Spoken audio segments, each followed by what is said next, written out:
good, beautiful morning from Glenmore. Look at that sunrise. It looks beautiful. It's my day off, so I'm just taking these two for a little wander. I was going to take them down the lock, but the Daisy's very slow this morning, so I'm not going to make her walk very far.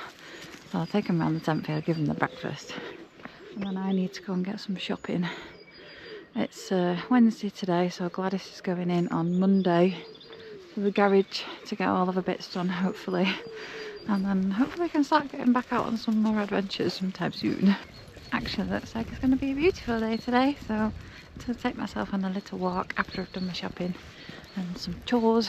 I might get Brian to take me in. I'm trying not to drive the van. I'll see if he's. I think he might have to go in for some shopping anyway.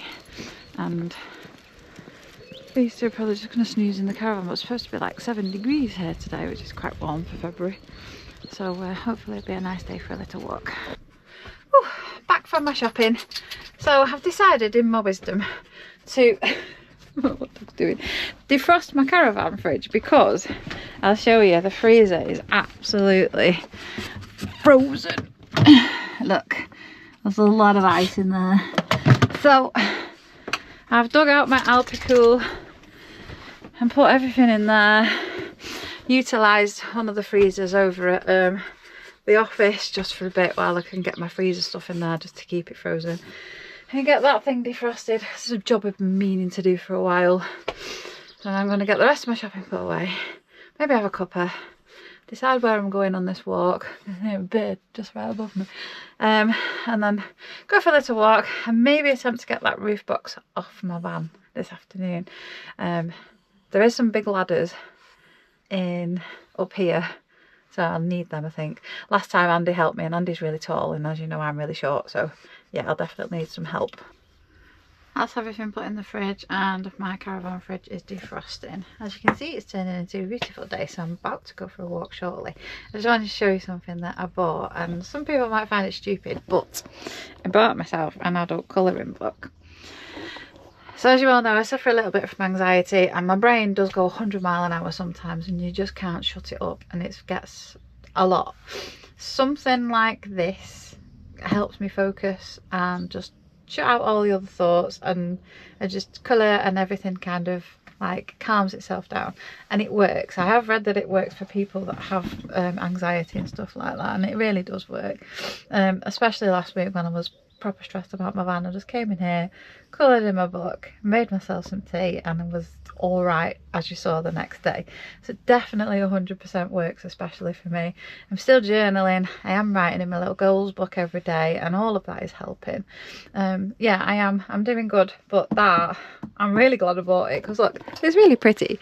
I've done that one so far, and that one, and now I'm on this one, and they've got like positive quotes on every other page. I didn't know that was, I just ordered it off Amazon because it had mandalas on it and it looked pretty, so it helps. So I think it depends on what kind of person you are and whether you have the patience to sit and do something like this.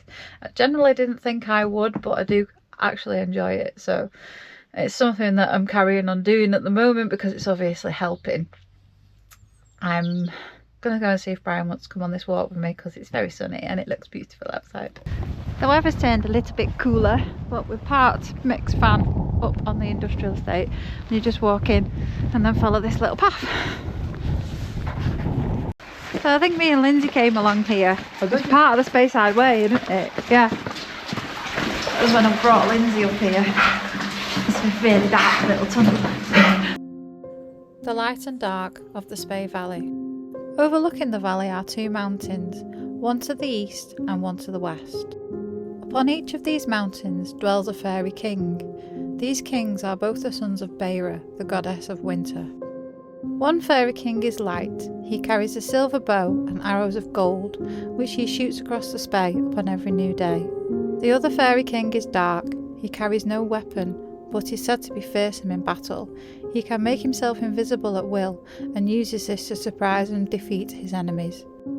The Light Fairy King has a bride. She is his love and his joy. She loves nothing more than to wander the mountains amongst the herds of deer, She treads lightly through the strath, where cornfields rustle softly in the breeze, and fragrant flowers bloom in their short-lived beauty. The dark fairy has no bride, and he hates the joy that she brings into his brother's life. One summer's eve, in the quiet of the deepening twilight, the light fairy's bride wandered happily through the grassy banks of the Spey, gathering wildflowers. Night started to fall. With the blanket of darkness, the birds ceased their song, and the wind stopped her whispering. The world was black and silent. The dark fairy watched on from his mountain. He knew the light fairy had begun his slumber, yet his bride, carelessly, wandered closer and closer to his own domain. The bride, oblivious to her peril, carried on closer and closer, until the dark fairy took his opportunity to seize her and throw her into his darkest dungeon. The light fairy, hearing the anguished cries of his bride, awoke knowing what had happened. He couldn't go to her rescue, for he was bound to his own domain, as was his brother. His only hope, his silver bow and golden arrows, lay at his feet. He could not, however, use the weapon, for he was allowed but one arrow per day to bring on the gentle light of the dawn. And so he waited, listening to his brother gloat and taunt, and his bride cry helplessly. Come the time for the dawn, he arose and strung his silver bow with a single golden arrow. His brother still danced and sang his glee upon his own mountain. With his aim true, the light fairy sent an arrow across the sky, straight into the heart of his brother. He fell dead upon his mountain, and the blood of his life painted the eastern sky in a deep ruby red. Upon his death, the doors to his dungeon flung open, and his prisoner was set free. The next day, Beira discovered her son dead. She delved into her pocket for a healing balm, and placed this upon his wound, his eyes, and his lips. With the last drop, the dark fairy came back to life, and once more started to plot against his brother and his bride. It's a nice little walk. It's quite busy. We've seen a few people walking back, but it's very wet, as you can see up here. It's a little orbital, so I think you end up back on Balfaba, just at the bottom where we started. It takes you along the Spey, and apparently you get really nice views of the mountain. That's why I wanted to come and do it. Mix with us, he was supposed to go over towards Glenfiddich today, Glenlivet, one of them, and it was very windy, so he had to come back. So he's come with us with the boys as well. Finally got to the Spey, and boys are off the lead, having fun. Gus, bless him. He's proper doing some music. These are all along the Spey, and they are like fishing huts, and you've got like kettle, coffee and everything in there. How much of a good idea is that? It's getting later, so I hope we're not that far away from the van. It's 3:30 now, but we are getting a lot lighter nights at the minute, which is quite nice. I think it's probably light till about 5, half 5, starts going dark. So we're getting towards the lighter days now, which is good. I'm going careful because it's muddy. This is a really beautiful walk, really easy to do from Aviemore, and just a circular, which is really good. But I think it's going to rain shortly, so we're trying to on our way around. And I'm hungry, so I'm going to head back now and get some food. Home before dark. That was a nice little walk, and we stopped at the chippy. I got pie and chips for my tea. Didn't fancy fish and chips. I'm going to scoff this, have a shower, and downloaded a new game, a new Zelda. So I'm going to sit in my pyjamas and play on my game. I'll pick you back up in the morning. Morning all. The weather is dire. It's very, very windy and raining as well. So I think me and Brian might just go out in the van, his van, because obviously Gladys is not on the road. I'm not getting that roof box off any time today because I'm not getting up a ladder. We've got like 50 to 60 mile an hour gusts in Glenmore today. There's a bit of the tail end of a storm blowing through. So yeah, it's not been great. I've only just been down to put my drying on, and my hair's a right mess and I got soaked. So yeah, I'll take these out for a quick wee, and then me and Brian are just going to go out in his van for a tootle around. I don't know where we're going, we'll see where we end up. We've come over to Logie Steading, which is in Nairnshire, so you drive up the snow road like I did to Nairn, and then just branch off. But it's like a big visitor centre, and there is a walk from here, but there's no wind and it's really warm. So this is where we are. So there's got loads of little shops all around here. These are the ones. I think most things are open, so we're going to go and have a look. This is the entrance over here, really pretty building. So we're going to go and have a quick look around, and then I think we're going to go and find the gorge walk, which isn't that far away, I don't think. Ooh, there's a bookshop over there, and I've run out of things to read, so I think I'm going to go in. Look! It's absolutely full of books, even outside. It doesn't say anything about dogs. It's pretty big inside. There's like, just keeps going and going and going. I'm going to have a quick nose around because I've left Brian outside with Jura. I got myself a book that it was only £2.50 because it's a second-hand bookshop, and there is some little interesting books in there. I might come back and get just see how these walks are first, but there's like 40 interesting walks in Aviemore and the Cairngorms, and like 40 interesting walks on the Black Isle, which I like it over there, so I might go and get them because they're only £6.99 each. I'm trying not to spend money at the minute, so I might not. I'll see. I'm trying to be sensible maybe. A pretty little art gallery here with some beautiful paintings. Look at them. They're lovely. We've come into the art gallery. Look at that. How beautiful is that painting? I love the kingfisher. That's how much it costs if you're interested. Oh, there's jumpers and stuff up here. But there's jumpers and headbands and stuff. I love that. That looks warm. Oh, these are so pretty. Look at them, they're beautiful. I love that. So that little sheep are actually little bits of wool, and that's all made out of like wool and material. That was amazing. Everyone's really lovely in the shops here. Brian's just gone in that one behind me. Stylish attire for gentlemen. But yeah, everybody's really nice. They're all saying we can bring Jura in, and they keep giving her treats. She's just down here waiting for her dad. You waiting for your dad? Yeah. So hopefully we're going to get on this walk without getting soaked. We've come to have a look at the little heritage centre, and you are allowed to bring dogs in.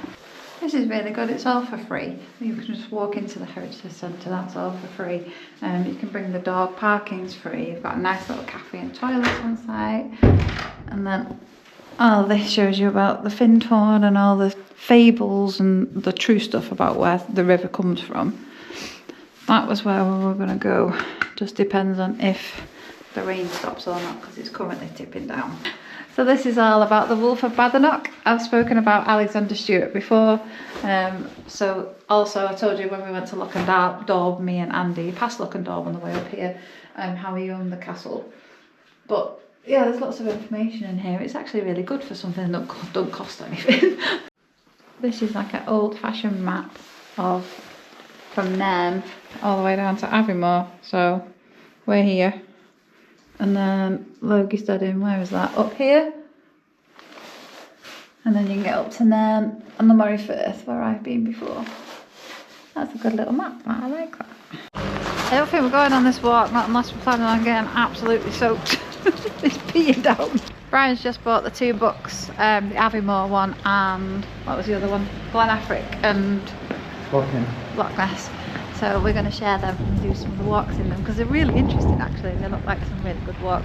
We're going to try and do this river walk without getting absolutely soaked. This is where we start the little river walk. Joe's just waiting for Brian to come back from the van.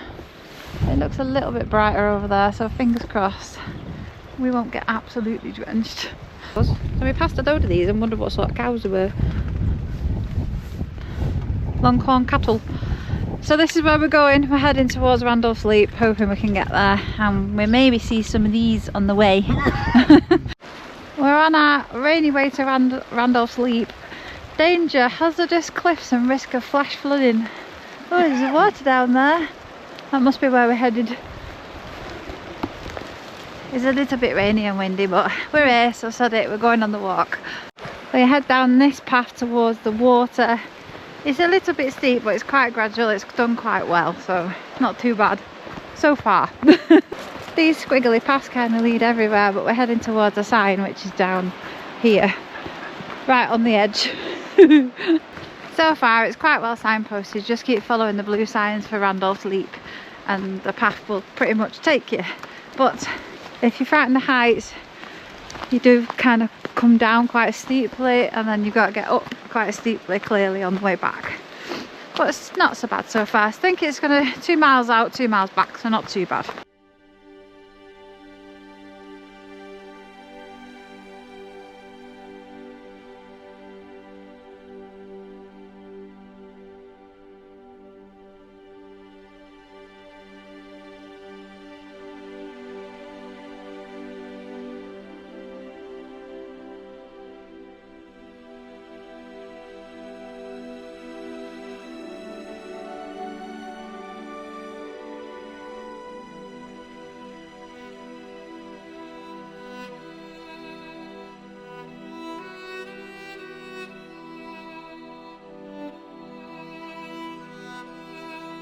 The rain seems to have eased off and the sun started to come out, so it bodes well for our walk.